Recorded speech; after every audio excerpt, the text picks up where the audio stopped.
Hi folks, I'm at South Texas's FTW Ranch.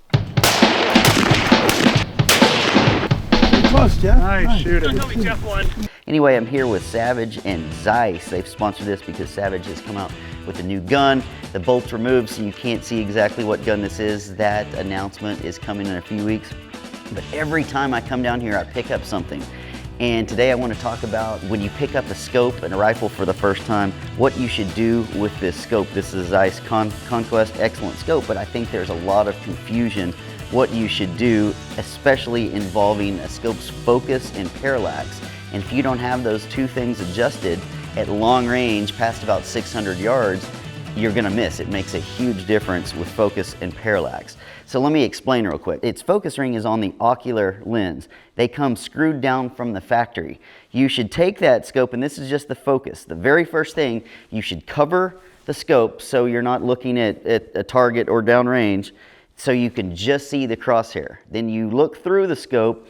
Generally, if you back this off to a mark, an indicator mark right there, that is its factory 0 setting. 0, not talking about the reticle, but the focus. So start right there, then look through the scope with it covered and turn this positive or negative until that reticle is perfectly focused to your vision.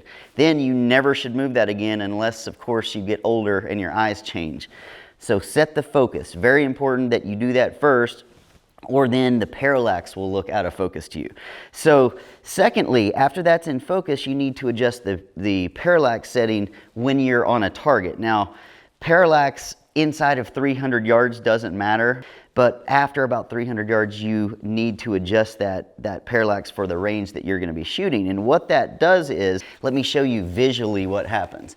Say this is your target, and say it's at 500 yards. That's the target that you're aiming at. Now, in space, there's an infinite number of planes of focus.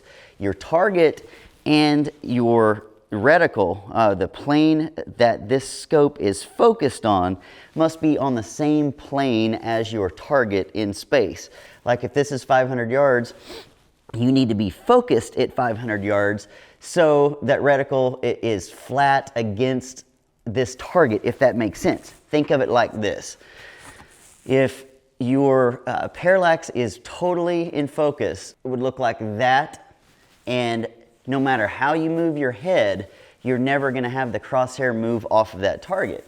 But if you're, say, your target's at 500 yards and your focus on your scope is at 300 yards, cameraman, if you'll put the reticle on the dot and then move the camera, you'll see a beautiful example of parallax.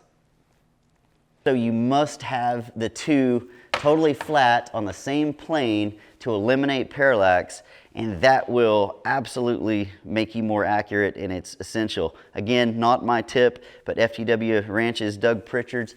Got to get those two things, focus and parallax. That's all for now. Happy hunting.